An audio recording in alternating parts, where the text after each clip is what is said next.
What are the risk factors and the causes of cancer? We are going to group them into two groups. We are going to group them into two. We are going to categorize them into two. Here we are. Among the risk factors and the causes, we have two categories.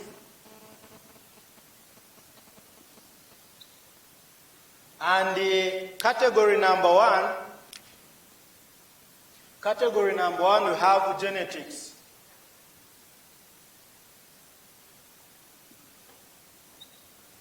Category number two, we have environmental factors.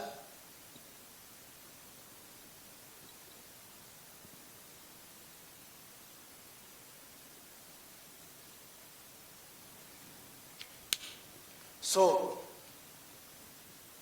under this, you can see when we talk about genetics, we are going to again go back to our cell, the chromosomes, from the chromosome to the gene, to the DNA, and from the DNA we shall end up on the locus and the gene. And if possible, we shall also keep on borrowing a leaf from the other regions of the locus, or the loci, or the loci, or the loci, the exons, the introns, like that. Now we start. Let us now have genetics.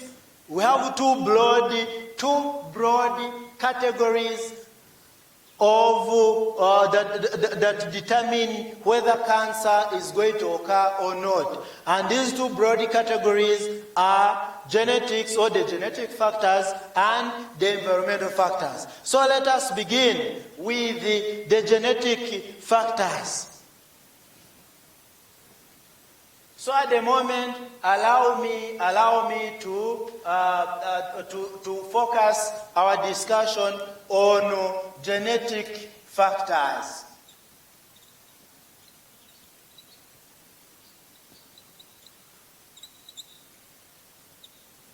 So, like I said, if I have my cells, and my cells, if I have my cells, under normal circumstances, my cells must undergo cell division.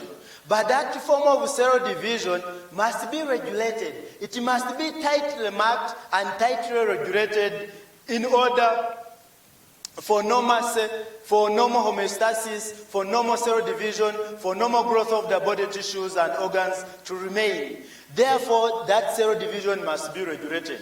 And now here we are. We are now going to focus a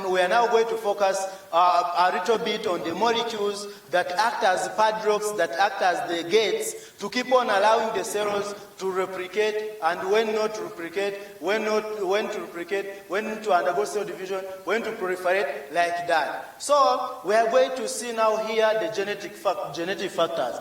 Genetics. Of course, when we start talking about the cell, from the cell cytoplasm, and we go to the nucleus, and in the nucleus we look at the chromosomes, our 46, the 23 pairs which make the 46, and from these chromosomes, you saw how I was able to magnify this chromosome, and after magnifying it, I was able even to further magnify one arm of this chromosome. And within this chromosome, you can see how we have our supercoiled DNA that is coiled and supported by some structures, the proteins, which I called the histone proteins at some point. They are called histone proteins, don't forget that. So as you can see, within this arm, I was again able to magnify our DNA here. And on this DNA, as you can see, I had to show you that some of these regions are genes. For example, I had to mark this one in red. You can see this red box matters, is not thick. This is a gene. I said that this one, I called also this one a gene, but it's empty. Or this one also a locus. I said a space, a certain region on the DNA that is occupied by a gene, by a function, by a gene, it is called a locus when it is in singular. In plural, they are loci, or loci, or loci, whatever, as long as the spelling is correct. So this one is an empty locus with no gene. Here there is a gene, which might be functional or non-functional. Here we have also another gene. Here this one is empty, then there's a gene like that. So now we are going to be talking in terms of the genes. We are now going to be talking in terms of DNA and the genes. DNA and the genes. We already know where the genes are found. When the moment you reach the cytoplasm of the cell and you proceed to the nucleus. Within the nucleus, you find there the chromosomes. Usually our diploid cells, the somatic cells that make up the body, our body, apart from the gametes that have half haploid cells. For these ones, they have 23 pairs. 23 pairs which give us 46 chromosomes. And now I have picked one at random, just one chromosome. I have magnified it. In each and every chromosome that we have the DNA that is super coiled so many millions of times and supported by structures like histone proteins. And now here, again, I have decided to magnify just one arm of this chromatid. But okay, let me call it a chromosome because they are still joined. They are joined.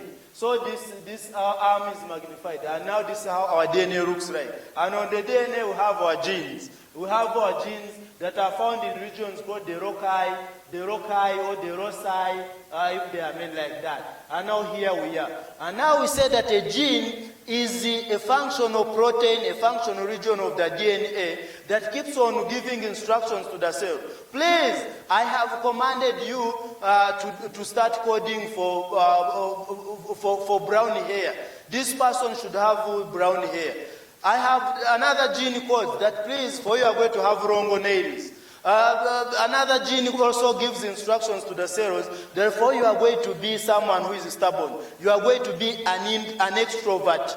You are going to be an extrovert who will be socializing every time, creating friends. It means you are more of an extrovert. Then another gene also in another individual will also code that for you, you are going to have this character of being an introvert. You will be more actually self-centered. Okay, you will be more reserved in most cases. You don't want to associate with the people. You talk less.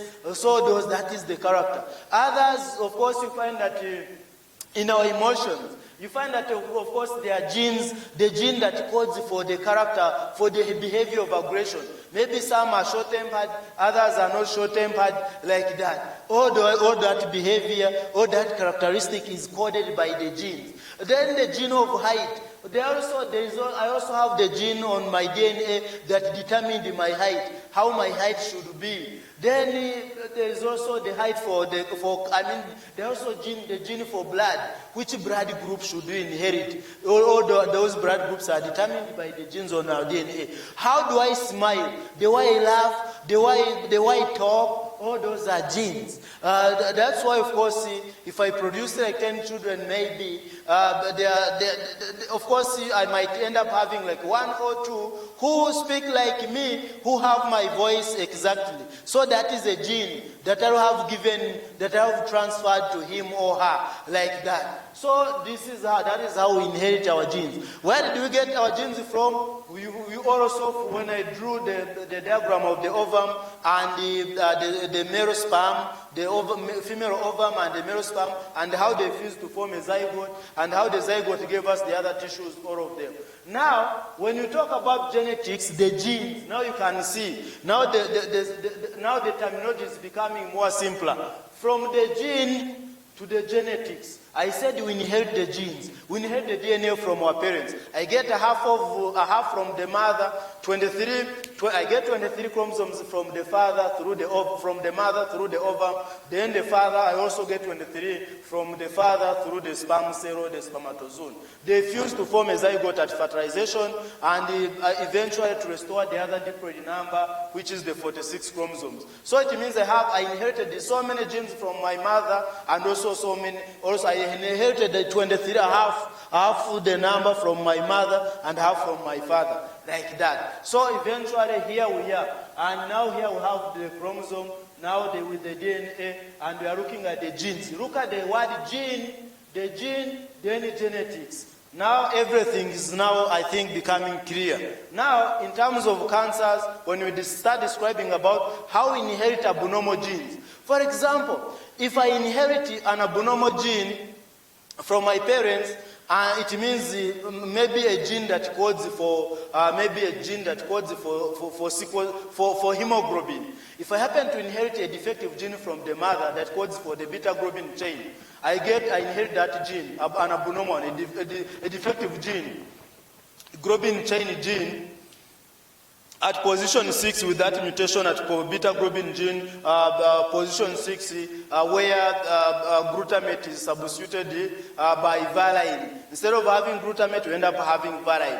And that one becomes an abnormal globin gene, beta globin gene. Then also if the father gives me the same, another defective gene, and the two combine, that is how a disease like sickle cell manifests. It means if I'm unlucky and I inherited those genes, the double genes from the mother, a defective one, the father also a defective one, that's how we end up with sickle cell disease. So in an offspring. When it is also, when it comes to inheritance of this color or the melanin, you are aware that for albinos, our people who are suffering from albinism, they are born with melanocytes in the skin. The melanocytes, I said, they give us the melanin. But they have the melanocytes in their skin, they have the raw materials of melanin, which is the tyrosine amino acid.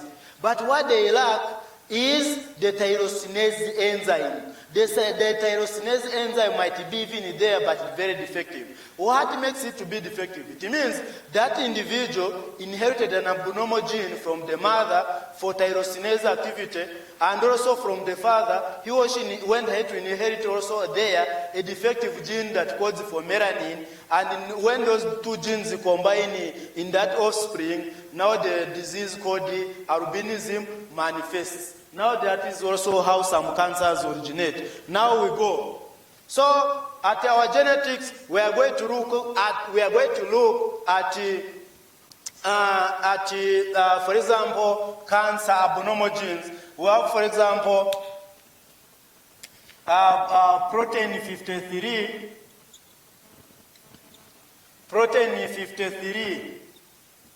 OP53 gene.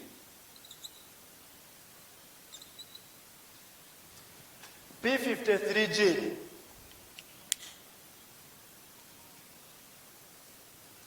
We have retinoblastoma gene. This one, all retinoblastoma protein, RBP.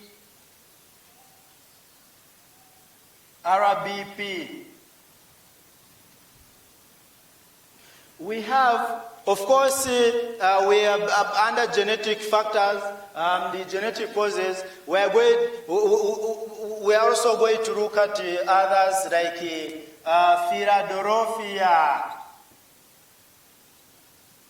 Philadelphia chromosome. We have others like breast cancer gene 1 and 2, BRCA2. At this point, you might be wondering that what is this man trying to write to explain? Now, look here. We also have other factors like the cyclins and cyclin-dependent kinases. Still under genetics, please. It's a continuation. Let us go up. I don't want to harass this area, but still I can create some space here. We have already finished looking at this. We have other factors like cyclin-dependent kinase inhibitors.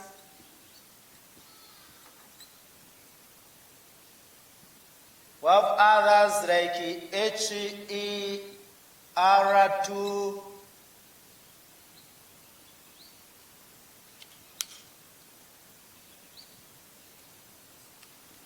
So, as we look at this, as we continue, you can see from genetic factors, we have protein 53, we have protein 53 or P53 gene, retinoblastoma gene, Philadelphia chromosome, BRCA1 and BRCA2. All these are genes, and sometimes those genes, we call them proteins. But now here we have cycle-independent kinases, kinase inhibitors. These ones are abbreviated as CDKIs, as you can see. So, under genetic factors, but generally we are going to, as we discuss these proteins and genes and these factors, we are going to end up also discussing what we call the oncogenes. I said oncology is the study of tumors, is the study of cancers, is the study of both benign and malignant tumors or cancers. So oncology. So there's what we call oncogenes. Oncogenes.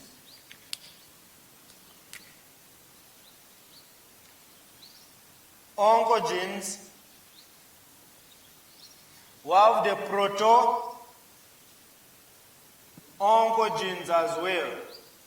Proto-Oncogenes, these are the spellings. You see, we have here Proto-Oncogenes and Proto-Oncogenes. So what am I trying to talk about? You might be asking yourself, you might be seeing the stars. Now we go. As we are going to see, some of these genes that I'm talking about, the P53, some of them are proto-oncogenes, meaning that under normal circumstances, for them they are always, like especially BRCA1 and BRCA2. Under normal circumstances, they are there always protecting the cell. But the moment they are damaged, the moment these genes undergo mutation, now you can see where we are heading. Now we have started to talk about gene mutation. When the gene has been normal and eventually something happens and it becomes abnormal, it means it has undergone mutation. It will start coding, giving instructions to produce actually dangerous proteins that of which some of those proteins are going to be inducing the cells to replicate non-stop, to undergo unregulated cell division, and eventually end up with the cancers, cells that multiply and actually in a disorganized fashion without obeying the body's natural instructions to become cancer. So when we talk about gene mutation, it means the gene, in the beginning, the gene was normal, and later on suddenly it became mutated. Something maybe made it to change, and it became damaged, and started giving continuous instructions to the cell to undergo division, to produce, replicate, don't even follow any pattern. And eventually, that is how we end up with cancer.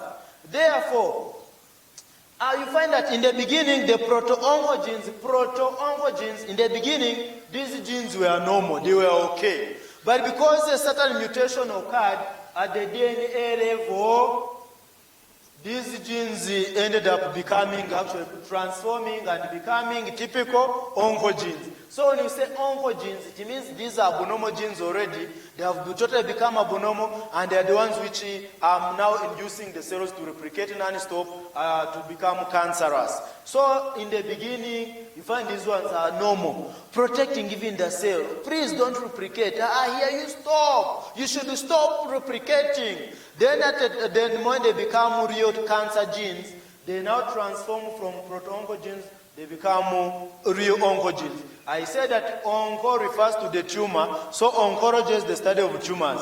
So an oncologist is a medical specialist or a surgical specialist who participates, who does the work of diagnosing, investigating, and managing patients with cancer. So an oncologist, an oncology unit. Oncology, the study of cancers, the study of tumors, both benign and malignant, or cancers, or cancerous. So this is where we are. So this is where we are at this point. So at this point, we are going to see that these proteins that I have already listed, like what you are seeing, oncogenes, proto-oncogenes.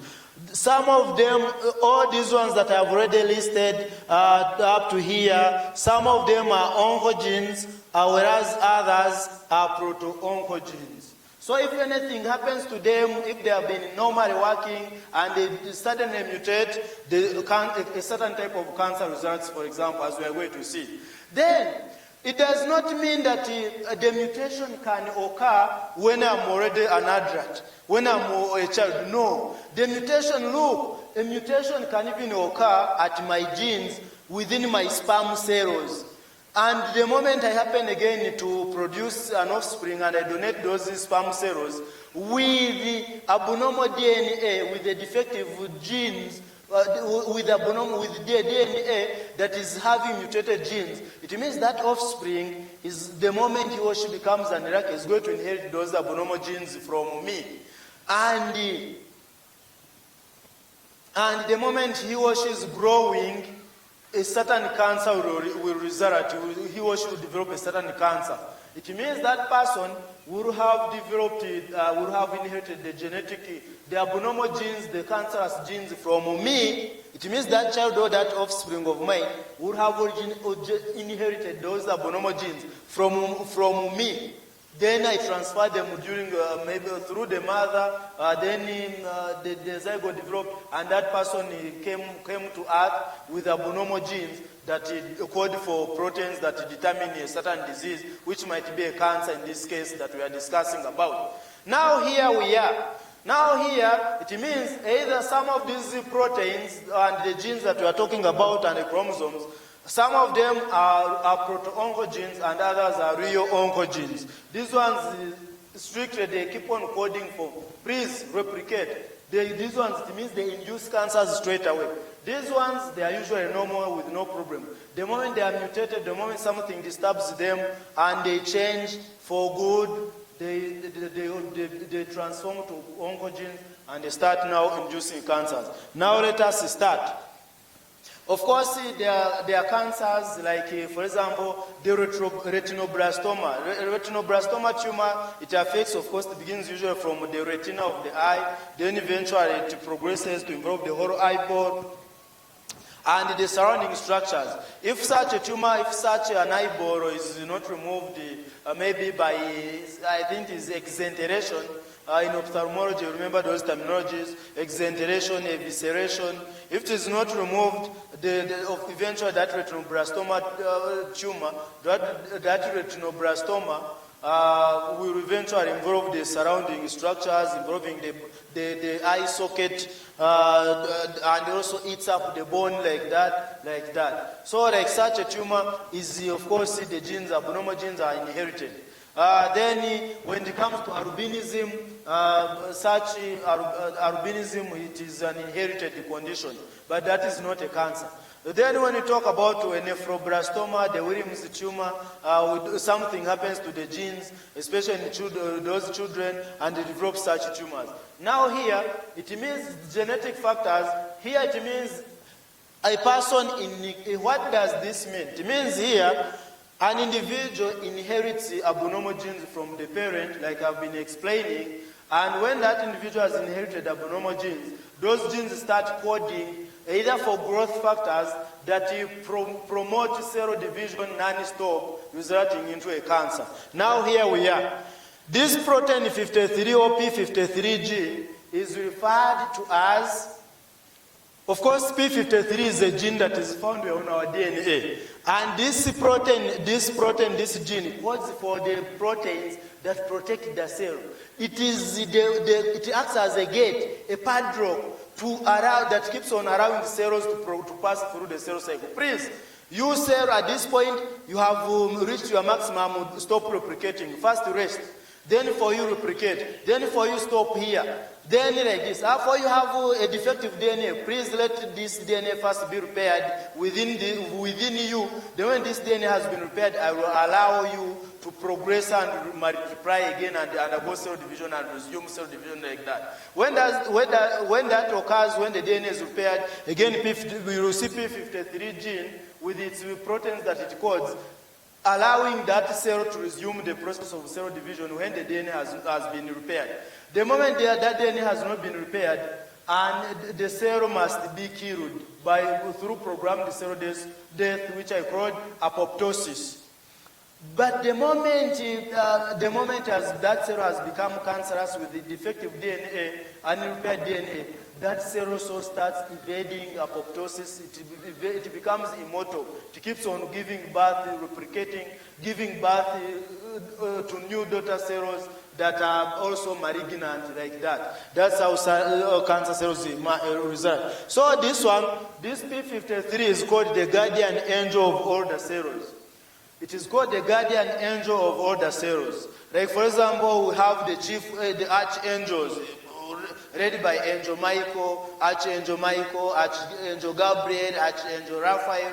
Those are the guardian. Those are the chief protectors, our protectors in our Christianity.